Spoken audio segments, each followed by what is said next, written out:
आप बीती चैनल और आप बीती फुल हॉरर स्टोरी सीरीज में आप सबका स्वागत है दोस्तों। आज भी हम आपके लिए बहुत ही डरावनी सनसनीखेज कहानियां लेके आए हैं। तो दोस्तों ये कहानी शेयर कर रही हैं आकांक्षा मिश्रा। और आकांक्षा मिश्रा का कहना है कि ये कहानी उन्होंने किसी इंटरनेट ब्लॉग पे पढ़ी थी।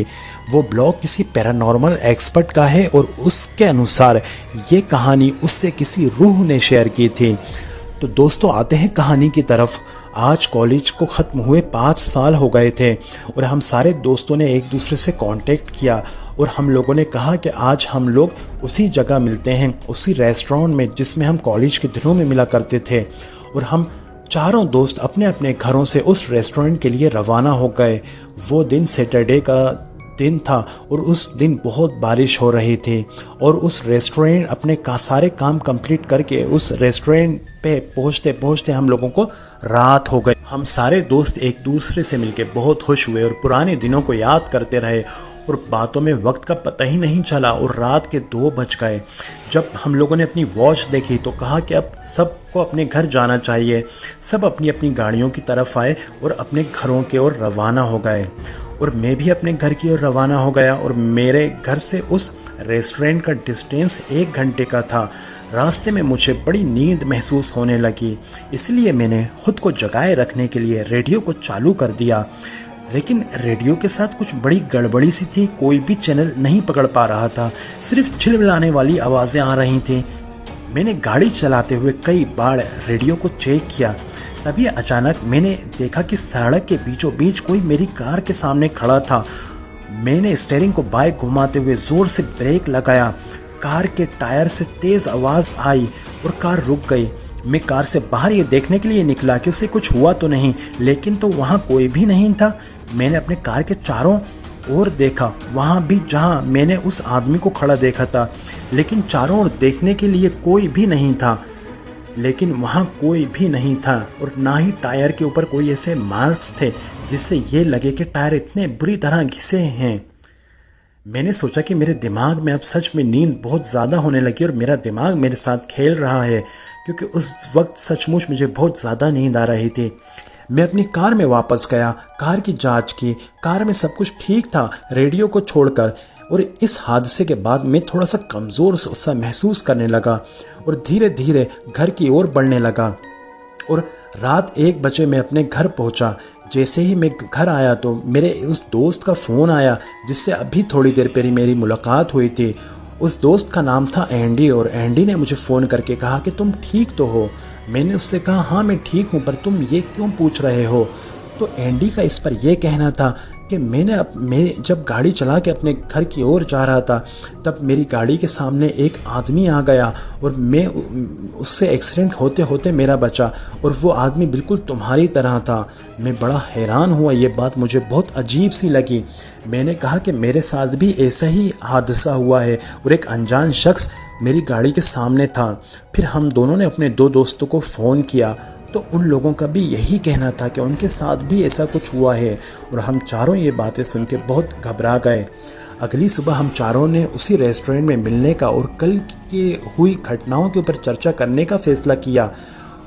मैं वहाँ सबसे पहले पहुँच गया, लेकिन वहाँ कल रात जो रेस्टोरेंट था वह राख में बदल गया था। पूरा रेस्टोरेंट जल गया था, पूरी जगह आग से बर्बाद हो चुकी थी। पैरामेडिकल और फायर ब्रिगेड के लोग चारों तरफ उस रेस्टोरेंट के थे और डेड बॉडीज़ को निकालने की कोशिश कर रहे थे। मैंने देखा कि कुछ लोग सड़क की दूसरी तरफ से खड़े होकर ये सब देख रहे हैं। मैं वहाँ गया और मैंने उनसे पूछा कि यहाँ क्या हुआ था। उन्होंने कहा कल रात आग लग गई थी, बहुत बड़ा और भयानक आग थी, कोई भी बच नहीं पाया, सभी लोग इमारत के अंदर फंसे रह गए। आग इतनी तेज़ थी कि कोई बाहर नहीं निकल पाया और जब तक फायर ब्रिगेड और पैरामेडिकल्स की टीम पहुँचे सब खत्म हो चुका था और सब मर चुके थे और हम लोग भी अंदर थे। ये बात मुझे बड़ी अजीब सी लगी कि ये क्या बेवकूफ़ वाली बात कर रहा है। ये भी कह रहा है कि कोई जिंदा बच ना पाया और ये भी कह रहा है कि हम लोग अंदर थे, क्योंकि मैं भी और हमारे चारों दोस्त भी कल उसी रेस्टोरेंट में थे और हमने भी खाना खाया था।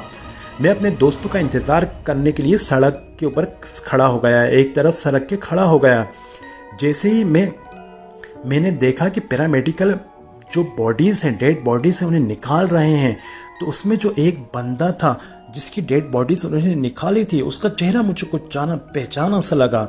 मैं उन्हें उसके नज़दीक जाकर देखा तो फिर मुझे याद आया कि ये तो वही बंदा है जो कल मेरी गाड़ी के सामने आ गया था। लेकिन मैं सोचने लगा कि अगर ये सच में यहाँ मर गया था तो फिर मेरी गाड़ी के सामने कैसे आया, या मैंने हकीकत में किसी कल भूत को देख लिया। पैरामेडिकल वाले दूसरी डेड बॉडीज़ निकाल के बगल में रखा और इत्तेफाक से ये भी पहचान, ये वो बंदा था जिससे अभी थोड़ी देर पहले मैंने इस हादसे के बारे में पूछा था। अब मैं सच में परेशान हो गया कि अभी थोड़ी देर पहले मैंने जिस बंदे से पूछा था कि इस रेस्टोरेंट को कल क्या हुआ था, और अभी थोड़ी देर बाद मैं उस बंदे की डेड बॉडीज़ देख रहा हूँ। ये चीज़ देख के मैं बहुत ज़्यादा परेशान हो गया और मैं अपने कार की तरफ चला गया और अपने दोस्तों का इंतज़ार करने लगा। और फिर थोड़ी देर बाद मेरा दोस्त एंडी भी वहाँ पहुँच गया और जला हुआ रेस्टोरेंट देखकर चौंक गया। उसने कहा, भला ये कैसे मुमकिन है? फिर उसने कहा, हम लोग तो यहाँ लास्ट थे और ऑनर ने कहा था कि रेस्टोरेंट बंद करना है। फिर मैंने कहा, हाँ मुझे पता है, ये सब बहुत अजीब है, ये जगह जल चुकी है और अचानक मुझे हर तरफ सिर्फ भूत ही भूत दिख रहे हैं। एंडी ने पूछा, क्या भूत? मैंने उससे वहाँ मौजूद डेड बॉडीज़ के बारे में बताया जिसे मैंने कल रात और आज सुबह रोड के किनारे देखा था। एंडी ने कहा, यह बहुत अजीब है, मैंने कोई भूत नहीं देखा, लेकिन मुझे कल रात मेरी कार के सामने तुम दिखे थे, तुमको याद है ना? जैसे ही उसने ये सब बोला तो मेरी नज़र पैरामेडिकल की टीम की तरफ गई। वह 4 डेड बॉडीज़ को वहाँ से निकाल रहे थे। एंडी की, मेरी और हमारे 2 दोस्तों की, सभी 4 जल चुके थे। मैंने एंडी को देखा, फिर मेरे जले और निर्जीव बॉडी को, डेड बॉडी को देखा और मेरी आंखों से आंसू आ गए।